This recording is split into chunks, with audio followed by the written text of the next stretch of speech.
All right, I'd like to get started now. My name is Peter Zalinski, and I work for Barcoding Incorporated. I started off in technical support about 20 years ago, and since then, I've now become a 2018 Pro to Know. I've been involved in the supply chain from the get-go. I've watched barcodes become something you scanned just because there happened to be a pack of gum that had a label on it, to something that is pretty much ubiquitous throughout the universe. We're going to be talking about label automation in the supply chain. I'm going to give you a paradigm that allows you to compare your business needs to the software needs and make sure they're in alignment. And I'm also going to give you some tools to allow you to leverage your continuous improvement process to make use of the existing labeling software and level up. It's a lot going on. So a few of my bona fides. Again, I've been in the industry for over 20 years. I do a lot of on-site assessments for process improvement and basically just helping people find solutions for problems, both in the warehouse and in the supply chain in general, but I've done pretty much everything from soup to nuts. I'm a little bit of a jack of all trades. So we're going to be talking today about labeling. And we're going to put this in context and talk about where we are as a society as far as the revolution of the way industry has improved. And there's a 0.0 on one end, and there's a 5.0 on the other end, and they're kind of off the scale. I think of 0.0 as being manpower. At 1.0, we're starting to mechanize that. At 2.0, we've got electricity. So who here does not have electricity at their facility? Okay, we don't have any Amish in the crowd. If you got electricity at your facility, you're at least at a 2.0 baseline. I want you to realize this is a continuum. It's not a goal. No matter where you are in your operation, you're probably running multiple levels of industry, either in your labeling or your warehousing or your operations at any given time. So think about this as basically a sliding scale of technology. At 5.0, we're getting beyond just being connected to the internet. We're getting devices that are connecting to each other to give us more information to make better decisions, and in some cases make decisions on their own that better the supply chain. I'm talking about the Internet of Things. This is not a focus on the Internet of Things. I just wanted to put it on the scale so we know what we're talking about. So, clouds have been around for about 10 years, and they've got two primary benefits. Software in the cloud gives you a total cost of ownership that is much lower and a shorter time to value. And these two things are part of the same. The total cost of ownership is lower because you don't have to support the infrastructure behind that software. You don't need the server farms. You don't need all of the networking that's required to connect these server farms. You don't need the IT department to maintain all of that. So your total cost of ownership is lower. The reason your shorter time to value is because that software is being delivered through the browser or through some kind of an internet interface. By doing that, there's nothing to install on your desktop. You have immediate use of that software the moment you've purchased it and gotten it licensed. Everybody has access to it. So if you're talking about cloud-based software, these are some of the benefits. Other benefits you have, again, in a pair, access to innovation and ongoing vendor accountability. Why do we care? Well, I don't know about you, but every time I turn around, Microsoft or Google is updating my software, whether it's on my phone or on my desktop. That's a continuous process of improvement. It's adding security, it's adding new fixes, it's adding new features. You'd like your labeling software or your enterprise level software to do that as well. Not that you have to go through another big bang and improve everything all at once because you have to go through a big platform jump. You want a continuous improvement process that feeds in that you're already paying for. You don't have to keep paying additional charges to get the new stuff. It comes along with a package. So that's the access to innovation part. And the vendor accountability, if you're buying software as a service, you're paying for that on a monthly basis, or yearly or annual, whatever it might be. But you're paying for it in increments. Not a big upfront CapEx, but usually an operational expense is the way it's kind of termed. The good news about that is your vendor wants you to be successful as a company. So they want to do more for your software and more for you so that you continue to improve and so that you continue to do better using their product. That's where the accountability comes in. And if you're looking at a long-term forecast of cloud-based software, I would say it's partly to mostly cloudy. Not everything you do today in software is going to be making it to the cloud, but if you've got a software package that you use on a daily basis and they're not heading towards the cloud, I would hazard a guess that within 5 years, you will not be dealing with that software package. You'll be dealing with somebody else. So, back to our focus today, we're talking about the global supply chain. This is all about products in motion. That label is an identification for that product in motion. And it could be on planes, trains, automobiles, or Uber. Or it could be flying by a drone. You know, Amazon's starting to get into drone delivery for that last mile. All of these things are connected by labels. All of these boxes, containers, truckloads are connected by labels, and each one of those labels conforms to a particular standard. Those global standards allow us to be more efficient, more connected, and more accurate across the supply chain. And because there's a global standard, we don't have to reinvent the wheel when we want to talk to our suppliers or talk to our customers about how we're going to communicate, because those communications are standardized. That makes everything more efficient because we know what the expectations are, and we can easily meet those expectations because there are tools in place that help us do that. Labeling software is one of those tools. Now, I want to talk a little bit about these global standards and put them in context. If you're not already aware of them, I'll bring them to your attention. If you are already aware of them, pay attention because there are some details here you may not know. So up in the upper right-hand corner, we've got what I call the grandfather of automation labels. This is out of the automotive industry. It's an AI AG label, and this particular version is called the B10. If you'll notice, every one of the fields on that label, and you don't need to know what the fields are, but each field has its own barcode. This allowed them to send this out to anybody's ERP system so that they could use a barcode scanner and key in the information accurately for what they needed to support their system. That was great when there was no actual connection between your system and my system. There was no real internet out there at the time. I mean, this predates the internet. Sure. This label does kind of predate the internet. So if we talk about the SSCC label, you've probably already seen these serialized container codes. This is basically a license plate. A license plate by itself is meaningless unless you're part of the supply chain. Then based upon that license plate, you can actually identify that product and know where it is in the supply chain, whether it's coming from company A or company B. It's really a much more efficient tool to connect your products to the universe. But you have to be part of the global supply chain in some manner, shape, or form to make use of it. Some people are looking at this as a compliance label because they have to comply with their customers' requirements. You need to push that down to your suppliers so that they're also in compliance so you can leverage the value, the time to value that this allows you to have. Down in the lower right-hand corner, we've got a UDI label. This is for a uniquely identified medical device or an implanted medical device. The organization that is in charge of this particular standard is under the umbrella of the GS1. It's kind of a subgroup. And last but not least, I want to talk a little bit about what I call the GHS label. I think of that in terms of the global hazmat standard. That's not what GHS stands for, and I'll get to that in a moment. All of these labels were created by industry, not by government organizations. The United Nations was kind of the umbrella that allowed those organizations to get together to create a universal hazmat. But all of these are based on industry requirements to make themselves more efficient, more accurate, and more connected across the supply chain. The GS1 organization used to be the UPC, the United Code Council, and the European Numbering Group. I'm trying to remember exactly what the term was. We'll see them on the next page. But these two organizations came together to form Global Standards 1. They're not just doing labels on boxes. They're talking about connecting you across the global supply chain through containers, RFID, Internet of Things. They're setting standards in place that allow us to make use of all of this technology in a way that is shared, standardized, and makes us all more efficient. Let's talk about those organizations a little bit. Here I am. GS1, again, is the big umbrella for them, and this is what they are. I want to bring to your attention the very last one because it amuses me. This is the United Nations Subcommittee on the Globally Harmonized System of Classification and Labeling of Chemicals.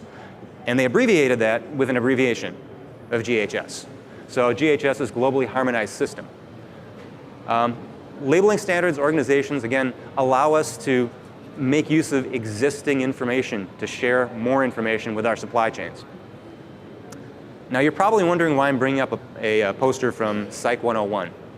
We're going to use Maslow's Hierarchy of Needs to allow you to understand your business as a whole, give you a paradigm for this. And we're going to attach labeling software to that paradigm to meet those needs and show you how it scales up. Today's enterprise-level labeling software is all scalable, both on function and in size and in scope. And I want to put this all in context. So if you've never seen this before, at the lowest level, we're talking about physiological needs, basically shelter, food, warmth. If you can satisfy those needs, then you can start thinking about safety needs or companionship or self-esteem, but you need to satisfy those lower level needs in order to work your way up through this pyramid of self-improvement. And just because you work your way up doesn't mean you stop satisfying those lower needs. You continue to satisfy those needs, but they have to be in place to give you a platform to build from. The same is true with labeling software, and the same is true about any business that grows. So let's talk about business and talk about the supply chain. The most basic node in the supply chain is the manufacturing node. And I'm going to use this for an illustration. It's basically bringing in raw materials, performing some kind of a process on those materials, and then in the end, performing a product. You're creating something. All of these, both ends of the supply chain are connected by a label. That label is your passport to the global supply chain. It identifies what's coming in so that you can receive it properly without opening the box. It also identifies what you're shipping to your customers. And if you want to automate that process, you're going to use barcode labels or RFID or some other form of identification that shortens the time to value for your customer or for yourself so that you can make use of what's inside that box. Labeling allows us to become more accurate, more efficient, and more connected. So that global labeling standard is your passport to the global supply chain. This allows that product to pass knowingly through many different hands who pass that product on until it reaches the final destination safely. It's easily identified, it's easily tracked, it's easily traced. And that's what this is all about: efficient, accurate, connected, but track and trace. And let's talk a little bit about traceability in the supply chain. So generally, traceability is thought of with a simple model from A to B.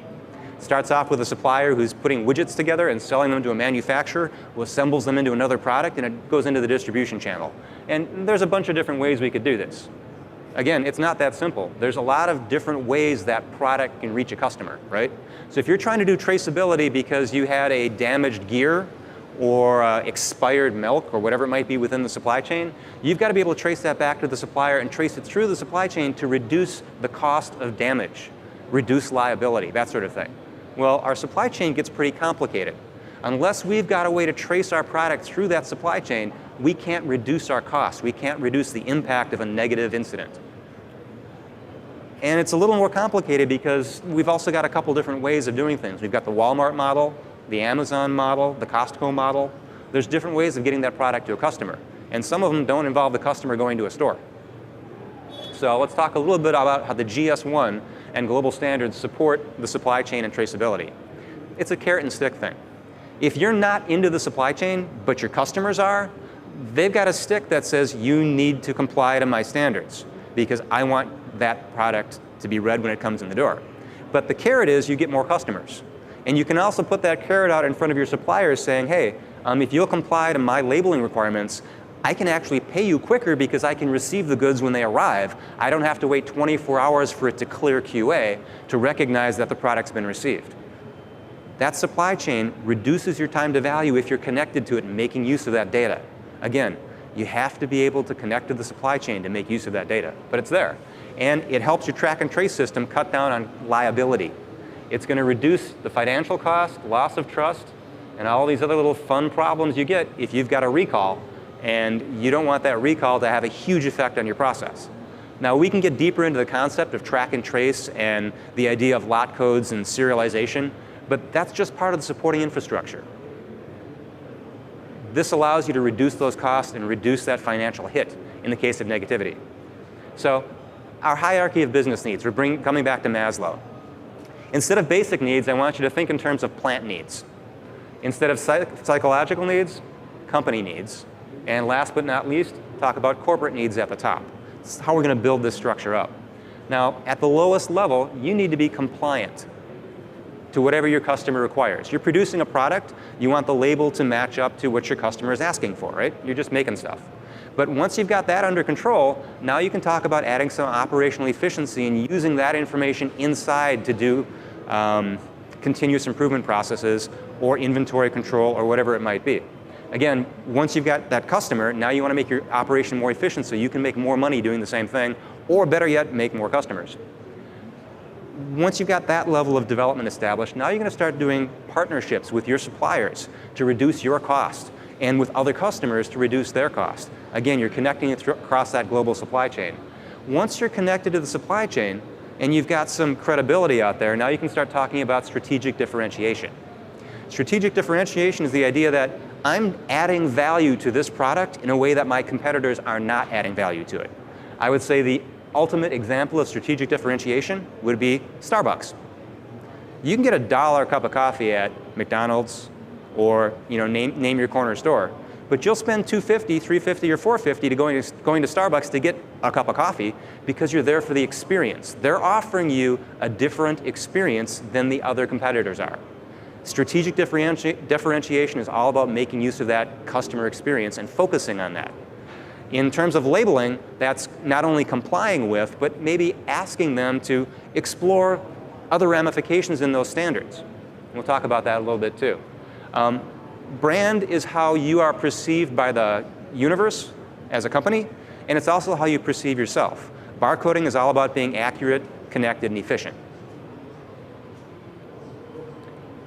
Enterprise labeling software meets those business needs because all of the enterprise labeling software packages have different levels of licensing, and sometimes subtly different packages that deliver at those 5 levels. So let's talk about survival and regulatory compliance. At this point, you're talking about an entry-level labeling package, probably based at a desktop, that is just allowing you to print labels because your customers require it, or because you need to print labels in receipt so that you can enable your WMS system to work. Once you get beyond just getting a label on a product, now you can start becoming more efficient, data-driven, connecting those label templates to a database or a system of databases that allows you to be more efficient. Cut down on the number of templates you have, and maybe have one master label that's connected to all 36,000 of your parts. Again, efficient, data-driven, level 2. At level 3, we're talking about standardizing things, adding roles and approvals and traceability to it, because if you're a manufacturer, that label is actually a part that you're producing as a part of your product. It's not just something you stick on the outside of the box. That is the first thing your customer sees when they pick up your product. So you need to incorporate that as a value-add activity. Make it useful. Make it part of marketing, not just identification. There's more going on there. And now if you're doing that, you want roles and approval and responsibility as a part of that label management because somebody changed your logo. Those logos have to be rolled out. Who's got approval for that process so that all of your products appear the same? Again, it leads up towards branding. Now, if we're talking about leadership and strategic differentiation, I'm going to replace that concept with automation. So integrating that labeling system to your business process, not just as an activity that happens, but something that is triggered by another process. For example, if you're doing a PO receipt, having the labels for those packages automatically printing out so that you can put them on the pallets and bring them into your warehouse. That would be an automation that is kind of a push automation. Your ERP system, your WMS, is automatically generating those labels in the background based upon an activity. There's another way to integrate, and that's using the label package as your front end and connecting it to those back end systems for ad hoc, on-demand labeling. And again, don't think about this as a goal. It's not a pyramid. It's a continuum that gives you a framework to allow you to improve your business, improve your operations, and make things more efficient by focusing on what your needs are at any level within the corporation. So at the plant level, you need to get labels on products. At the company level, you need to make it more efficient and connected to the supply chain. And at the brand level, we're actually talking about one more thing, which is optimizing it across the enterprise. The way the enterprise labeling software packages work is they enable you to have one labeling package across the organization, working off of a single license so that you're not running different versions in different locations, so that you're not maintaining different levels of licensing in different locations, kind of one ring to rule them all. It makes things much more efficient and much more cost-effective as a whole, especially when it comes time to upgrade or continue your process of improvement. You've got one standardized platform to work with, one tool set. You're not using a wrench over here and a hammer over here. You've got one labeling package that everybody's familiar with. That means you can make use of a lot of synergy in that process to keep things efficient, accurate, and connected. So let's talk about enterprise labeling software. Who's out there making this stuff? This is your best of breed group. Loftware has been out there for a long time. That's our first enterprise labeling package. They were involved with SAP and Big Iron back in the day before the internet was around. They've been doing enterprise labeling since their inception. Zebra Technologies, that is our innovation leader in the industry right now. Zebra Technologies not only produces labeling software, they produce labels through conversion. They produce label printers. They produce barcode scanners. They're involved in the Internet of Things. They're involved in wireless networking. Pretty much they own the ecosystem as a whole. They have ownership in all of it, and because of that, they're on the bleeding edge when it comes to both labeling software and technology in general. So keep an eye out for them. Nice Label used to be called Niceware back in the 90s. Again, another enterprise labeling software package. This one's produced out of Europe. Bartender is a company that's near and dear to me because I used to work for an AIDC vendor, or a value-added reseller, and Siegel Scientific used to be a value-added reseller back in the 80s. Well, they produced a DOS-based program called Bartender to print barcodes, because there wasn't anything out there at the time. Within 10 years, the tail had begun to wag the dog, and they were doing nothing but selling enterprise-level labeling software. They're no longer selling anything in the barcoding industry other than software. So that's why they're near and dear to me. They came from the same kind of background. TechLinks is actually a conglomeration of 3 of the best labeling packages back in the 2000s. LabelView, Label Matrix, and CodeSoft. They've integrated those 3 packages, those 3 companies, on an international basis, and they now offer it as an enterprise-level software package. They're doing some great things with the Internet of Things and software as a service, so keep an eye on all 5 of those. Now, I could probably spend the next hour and a half talking about the differentiators between each one of those labeling packages and bore us all to death. Let's just tell you they will meet your needs no matter which one you pick, and I fully support them all. There's different reasons to approach each one, and if you wanted to get into an individual discussion, we could go into that, but you can't really go wrong by choosing any of them. So what's new with labeling software now? Why has it changed? What's been going on in the past 3 to 5 years? Well, obviously with the floating cloud, we're talking about labeling across the internet. Now, I'm going to give you a couple examples. I want you to imagine that you're a manufacturer who just shipped a product, 42 cases on a pallet, off to your DC. It's a 3PL DC, so you don't own them. They're just holding onto your product until you send them an order to ship it. As they're unloading that product to put it into the racks, they put a fork through one of those cases. So now you have a pallet of 40 or 41 instead of a pallet of 42. The label that's on there can't be used because the label says there's 42, so you can't sell that product right now in the condition that it's in. In the old days, they would put that pallet aside, unload the rest of the truck, put the pallet back on the truck, ship it back to you, so now you've doubled your shipping cost. You would receive that product back in on an RMA, repackage that product or top it off, put another label on that product, put it back on the truck, ship it back to your distributor. Now you've tripled the cost of shipping, right? Not exactly an efficient process. What labeling across the internet allows you to do is 2 different things. One, if you are using a web-based internet software, you can open a portal for your customers and partners to reprint labels from your business system. That means instead of putting in a request for a faxed label or someone to ship a label to them so that product is sitting on their dock until a new label arrives, which could be 24 hours at best, they can actually go in and reprint that label, decrement that pallet from 42 to 40, okay it with your business system, and get that product out the door same day. That's a huge cost savings. Again, we're talking about time to value and using our technology to its utmost to be more efficient, more accurate, and more connected. What else do we have going on? Well, improved management capabilities. The software's gotten more sophisticated, so you need dashboards to keep an eye on what it's doing. And they've really improved a lot. Giving you the ability to track a label's history, both from its design aspect to its printing aspect. Where was it printed? Who printed it last? What data was on that? All of that becomes available within these improved management capabilities. This one excites me. The integration and scheduled deployment, I am a geek. I've been involved in a lot of labeling software packages, and over the years, anytime you wanted to make a change to your system, it was rip and replace. You had to literally shut everything down, turn it off, make your change, test your change, and then turn it back on. Now that's great if you're doing it after hours, but a lot of our businesses now run 24/7, 365. You don't have the luxury of being able to stop the production line because they can't put a label on your product. Now let's be honest. If that product doesn't have a label on it, it doesn't exist. I don't care how many of them you've made. Until it has a label, you can't sell it, so you might as well have not made it. You don't want to interrupt that process. Integration and scheduled deployment says, oh, by the way, we're making a change. We're testing it over here in a sandbox environment, and then, say midnight on the 4th of July, we're going to enable that change and roll it forward, and not only change the label templates, but change the nature of the integration. And we're going to do it seamlessly in the background so that nobody on the production floor even knows, except that the labels have now changed according to a schedule. So scheduled deployment is an awesome thing. There's another little toy out here that I like to talk about, dynamic labeling. This is new. It's within about the past 2 to 3 years. We've always had the ability to use Booleans and decision statements to do conditionals within our label design. So that if I had a database in the background and I said, well, for this customer, show this logo, and for this customer, show our standard logo. So I could do some Boolean work in there, make some decisions. Dynamic labeling brings that out to a layered level. So I can dynamically change my label drastically based upon the data I'm feeding to it.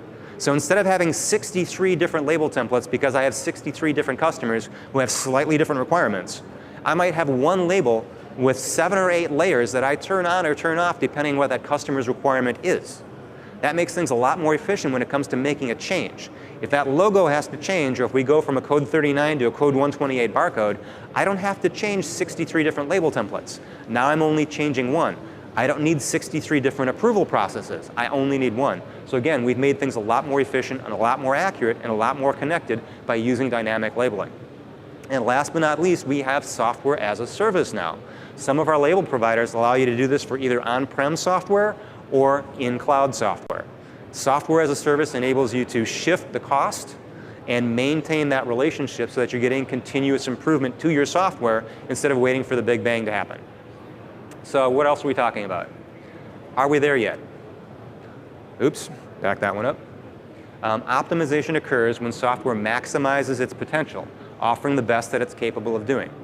If you're connecting to software as a service, that's what you're getting, continually optimizing software. The labeling software has not yet reached its peak. There's going to be ways within the labeling software of addressing the Internet of Things and connecting things even more dynamically and granularly to your product and to your process. And the software is going to lever up as that happens. And I've been pretty amazed with what's been going on. I've been involved in RFID since its inception.